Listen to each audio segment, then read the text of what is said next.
Hi, all the Vandeventer Place fan. I'm Johnny here, and want to explore about old Vandeventer Place. I do a lot of research on this place, and I've been obsessed with Vandeventer Place for a long time, and don't have a better time to do that than right now on this COVID-19 lockdown. That I have time to do more research and get together on information, and that's what I want to share with everybody that interested in Vandeventer Place, the old Vandeventer Place. I'm not talking about a nursing home. Okay, so Vandeventer Place, that I can find information, um, had been set up erected in 1870 by three gentlemen named Charles Peck, Napoleon Mulligan, and John McCune. Okay, of the old plot of land that owned by Peter Vandeventer Place, who died in 1863.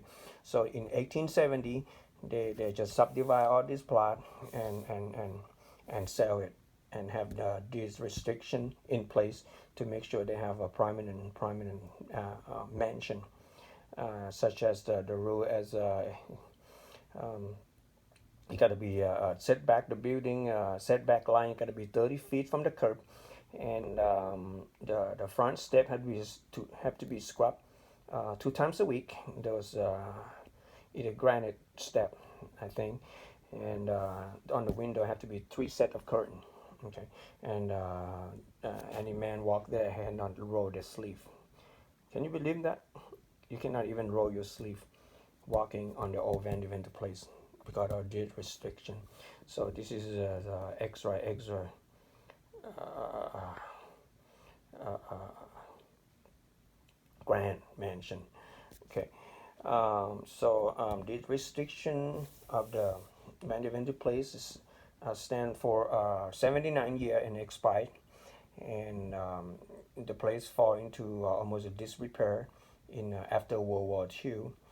And matter of fact, the old Vandeventer Place already start to decline in the 20s when the city of St. Louis encroached upon it.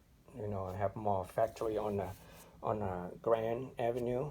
North Grand have all the factory, all the industry, so all the smoke from the car, from the factories, engulf the whole city. So all those rich and prominent people not gonna withstand that, so they move out and either go move to the nearby Westmoreland, Portland Place, or even Ladue or Clayton. Okay, and so left this the old mansion to be succumbed in a situation that neighborhoods faced at that time. Okay, so Vandeventer Place divided into section. Okay, the eastern half and the western half. On the eastern half, consists of probably about 47 mansion. Okay, and it been raised in 1950 to make way for John D. Cochran's Veteran Hospital that we know right now. And on the west side stand another 8 years and been demolished again follow in 1958, this time to make way for the juvenile detention home. Okay, in my opinion, they have many other places, many other choice toward the north of Grand. Why don't they have to choose here? That's very unfortunate. Okay, very unfortunate. This is a national treasure of the architecture and material that we have here. Okay, the whole plot is layout designed by a notable land surveyor, Julius Pitzman, and he designed many other private places in St. Louis area, such as Portland Place, Westmoreland Place, I don't know, Warden Place, and Washington Terrace, I think. Okay, so President Grover Cleveland used to come here. Okay, and many notable people, notable citizens, prominent citizens used to live here. All of them. I mean, you will not be a big wig, you can't live here. This is an exclusive street. Okay, governor of Missouri, uh, and St. Louis people, rich people used to live here. So what we have here, this is Grand, and this is cut in the middle by Spring, and on the western side is Vandeventer Avenue. And on the lower here, on the side street, I shouldn't call side street because it's not that small street. It's an Enright Avenue that we know right now. Back in the day, they call Hogan Avenue. Okay, and on the north side, being flanked by the Bell Avenue. Okay, so on the Vandeventer Place, it's so exclusive that these restrictions say you have to build a servant house right across the street. Okay, so all this used to be a servant house on Enright Avenue and on the Bear Avenue. Okay, and a matter of fact, today I just found one thing that made me very happy, because we used to believe that only two remnants of Vandeventer Place is a fountain, the west side fountain, a swan fountain that right now stand at the Shaw Place, and the second is a western gate, the Moore Garden gate that stand in Forest Park. Well, I found one more thing today. This. If you go to Google Earth, this is probably the address 3815 Bear Avenue. I believe this is used to be one of the carriage house of the Vandeventer Place. Why? Why make me say that? Because I found this article right here. And you know what? Even I don't see that article, I'm for decade have been speculated that this has got to be a part of old Vandeventer Place, because the geography, the way it's set up and everything, it doesn't make sense. Okay, so it's like today I found that in the old St. Louis Port Dispatch column from the about 1950, all stable open onto Bell on the north and Hogan now and right on the south. Okay. Residents of those streets didn't like too much, and most of the people on the Enright side moved away. On Bell, residents turned the rear of the home into the front and created Windsor Place. So this has got to be one of the carriers of the whole Vandeventer Place, I believe. Okay, but don't take my word for it. But I do believe so. Okay, so we should have like a three remnant of the Vandeventer Place.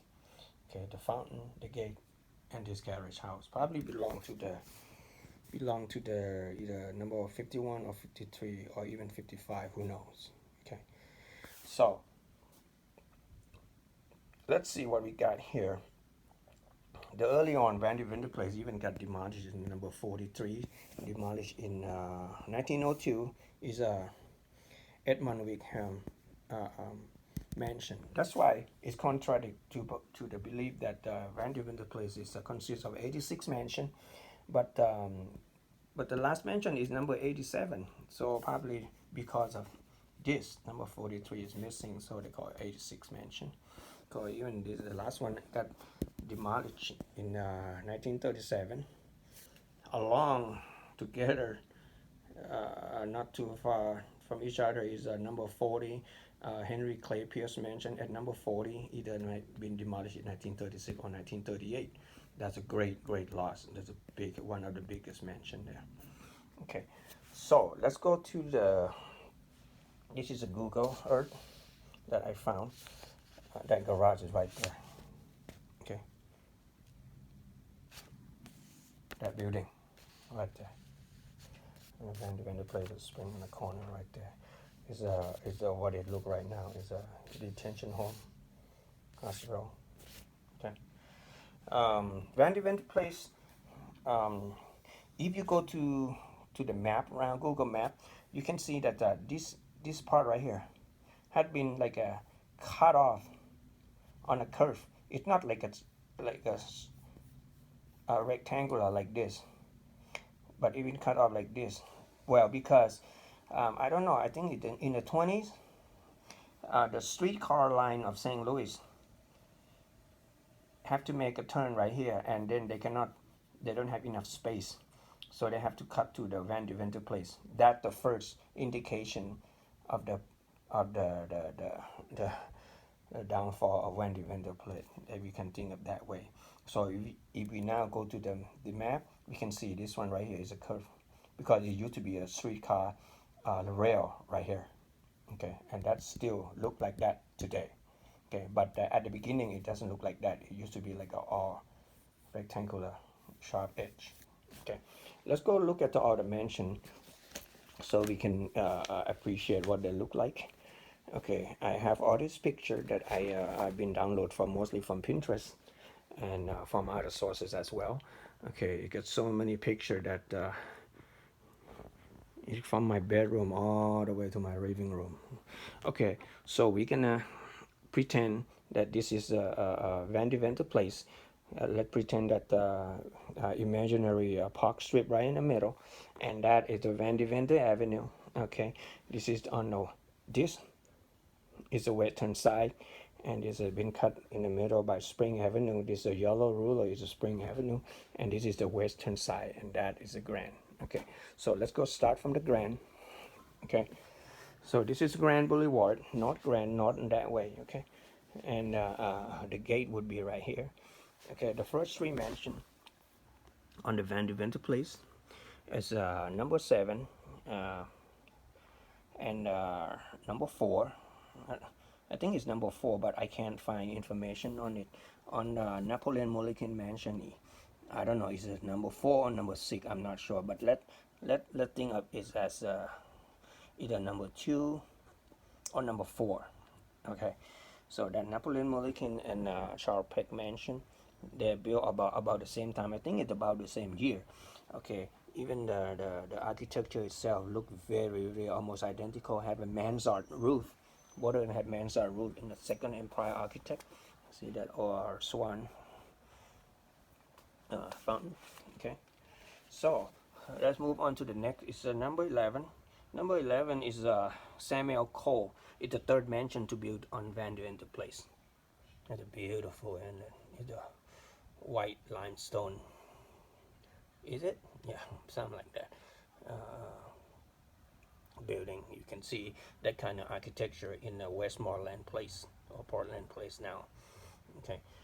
Okay, the next up is number 12, David Francis. David Francis is a notable, prominent citizen. I can't remember what he does, but anyway, I can't find his picture, his mansion picture anywhere. So hopefully in the future I can. Okay, so the even number is on the south side and the odd number on the top.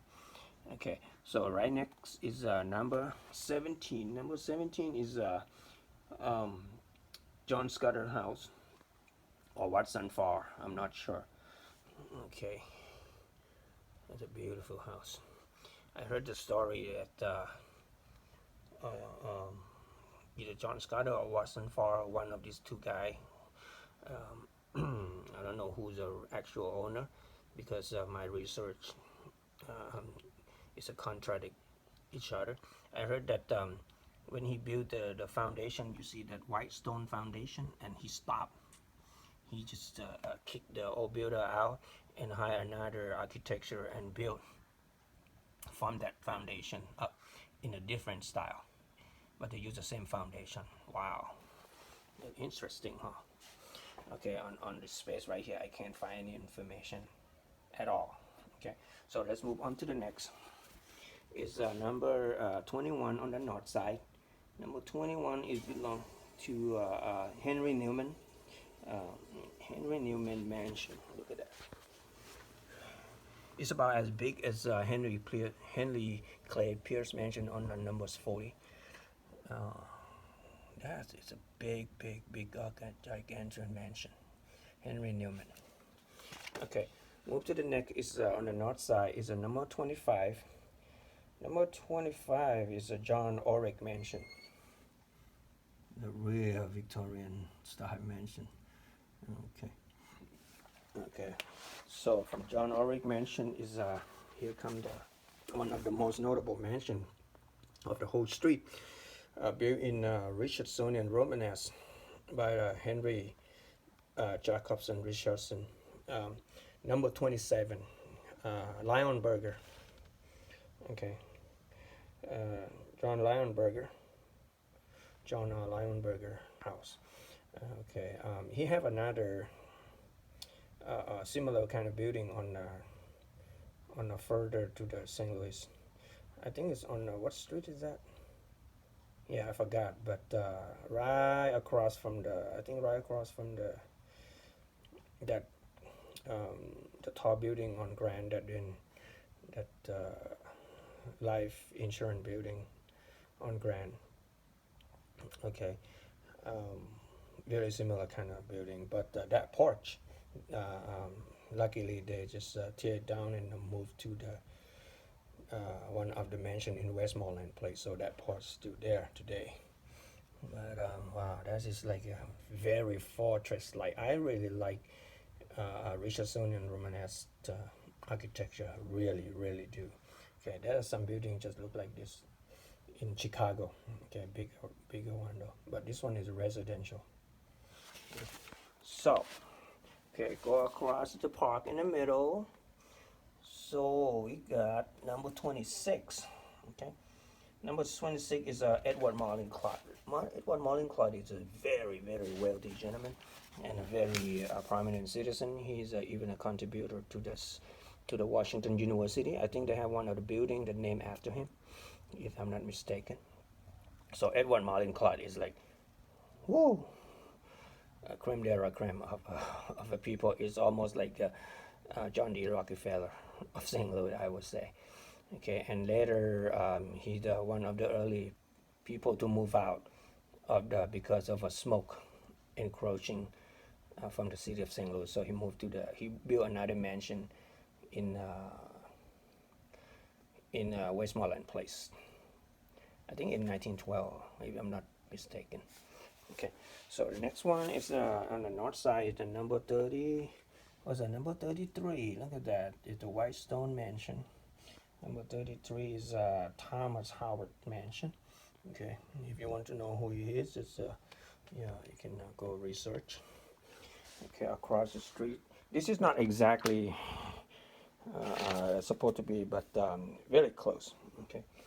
Okay, number 28 on the south side is Edmund Wickham. Okay, Edmund Wickham mansion. And across the street is number 35 is H.I. Drummond. Look at that. You can see this house. You can see his house. See, it's right there. You see that slant roof right here, and you can just see slant roof right there. So these two houses are right next together. Okay, and number 32 across the street from that is Mitchell Scott, which is I cannot find any picture from that. Right next to it, and number 36. Okay, number 36. It's R.C. Karen. R.C. Karen is he used to own a railroad company, and he even to be ambassador to some country in Europe. So that's he's a guy. Okay, one of the guy anyway. So let's go to the north at some mansion right here. I don't know. Okay, number 37. Okay, 37 is a Hugh Crawford house. Look at that, beautiful house with the concrete structural front. I can still find this kind of building in the north side of St. Louis today. Okay, and ready. One of the grandest mansion of the Vandeventer Place. Number 40, Henry Clay Pierce Mansion. Used to be president of Walter Pierce oil company. Later spent some time in jail after the scandal, and he built an elaborate mausoleum in Calvary Cemetery in the North St. Louis.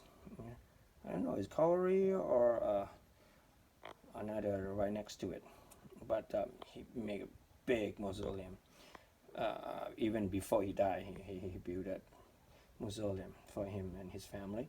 So this is Richardsonian Romanesque architecture as always. Look at all the granite. This thing is like built to last. It's too bad it's got demolished in about late 30s. It's the side of the house. Look at that. I heard that on the top it's like a big ballroom, like you can put 100 people in there. Okay, that's a drawing from the architect. And this, when it got demolished. This old mansion at 40 Vandeventer Place, built in 1886 at the reported cost of $800,000, which is today like tens of millions of dollars, by the late Henry K. Pierce, financier and oil magnate, fell under the blows at the wrecking crew 2 months ago. That's disheartening to see that. Okay, so let's move on. Number 41 on the north side belong to the Charles Clark. Want to know who Charles Clark is? Just you can do some research. Okay, at the Missouri Society Museum, Missouri Historical Society can provide all the information of all these notable people that used to live in this mansion. Number 43 Edmund Wickham. I don't know who it is, cannot find the picture, but that they state that number 43 is a mention of the Edmund Wickham. Okay, now we come to the last house of the first half, on the eastern half, which on the north side is the number 47 mansion. Look at how big it is. Number 47 is George Barnett. Okay, George Barnett, I heard he's a big notable person.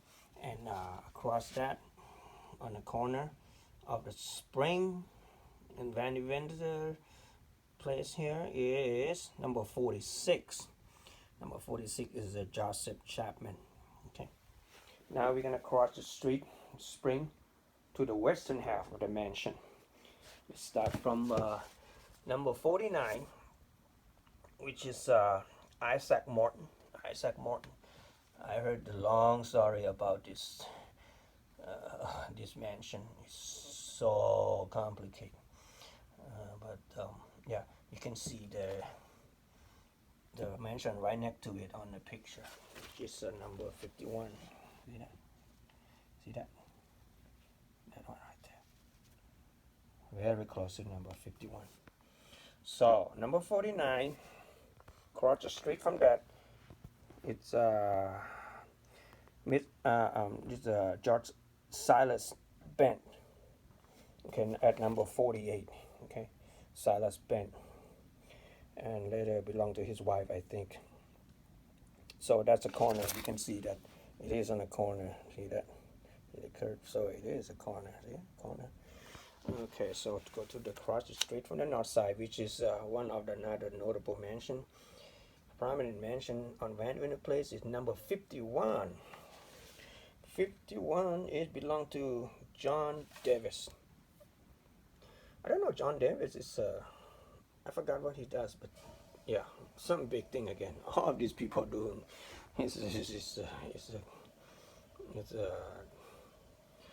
that in the modern world is the shit of the people, you know, like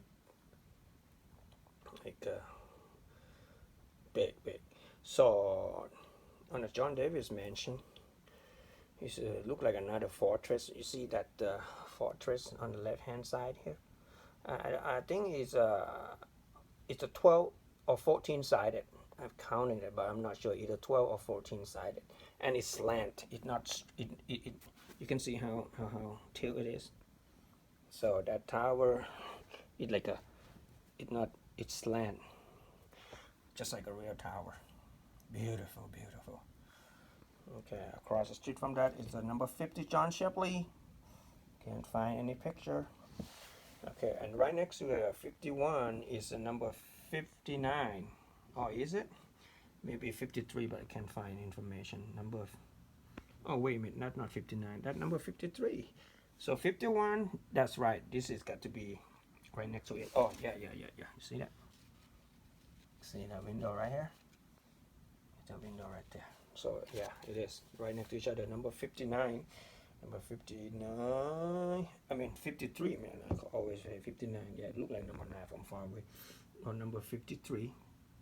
Number 53 belonged to the David Walker. Okay. And across the street, blank, I don't know who. Number 54, Henry Hitchcock. Okay, can't find any information on that. Right next to that is a number, right on the top is a number 55.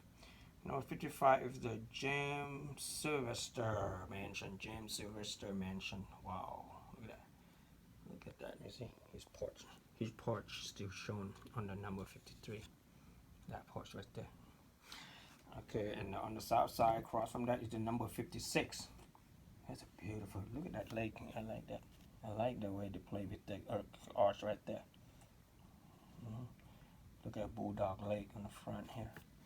Okay, number 56 is Horatio David. Okay. Up to the north, it's 61 Robert Moore. Next to Robert Moore is number 63. Number 63 is Smith Galt.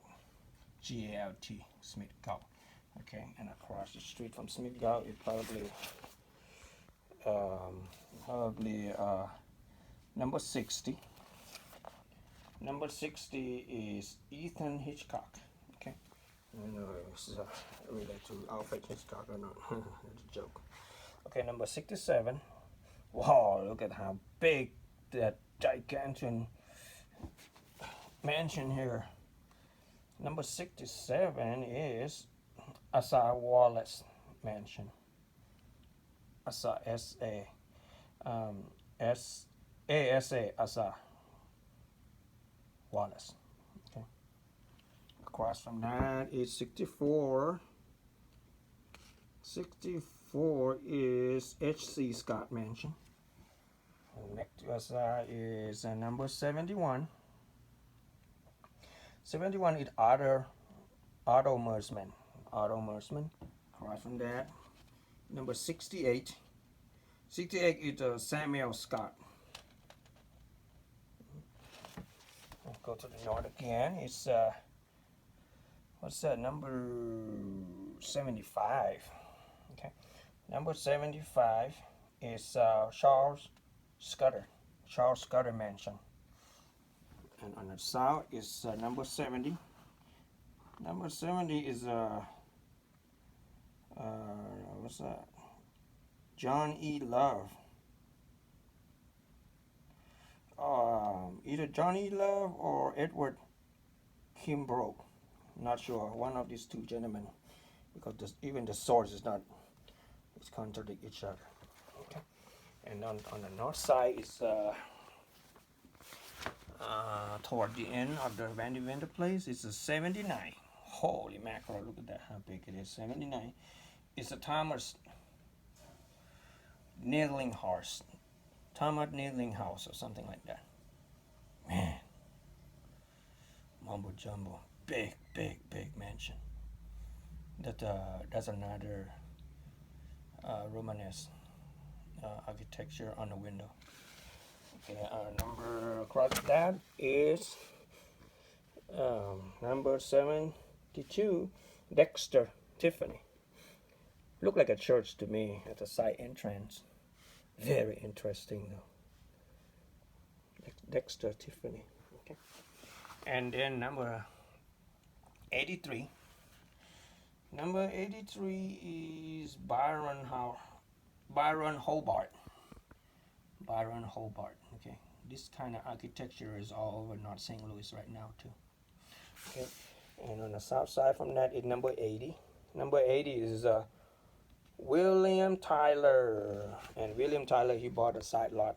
So he probably owned 80 or 79 and 81 as well. Okay. And come to the last house, which is 87. This one demolished in 1937. This is when it was intact. When it was intact. This is right before it got demolished. Look at the roof already caving. Oh my goodness, the window is gone. Even in the late 30 already declined. Oh my God. Look at that on the corner there. It's on he sit on the corner of the Vandeventer Avenue. Okay. Which is later probably the land acquired by number 83, who knows. Okay. And across from that is number 86. Number 86 on the corner of Vandeventer Avenue is Charles B. Smith. Okay, look at that house. Okay, can't find information on that house. So is it 180? Not sure.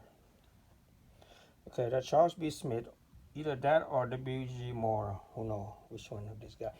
But so that this at the end, this is the west gate. I mean, west gate of the Vandeventer. There's an east gate that way. Okay, so there we have it, Vandeventer Place. After many years of obsession, I have fulfilled my dream to gather information on it.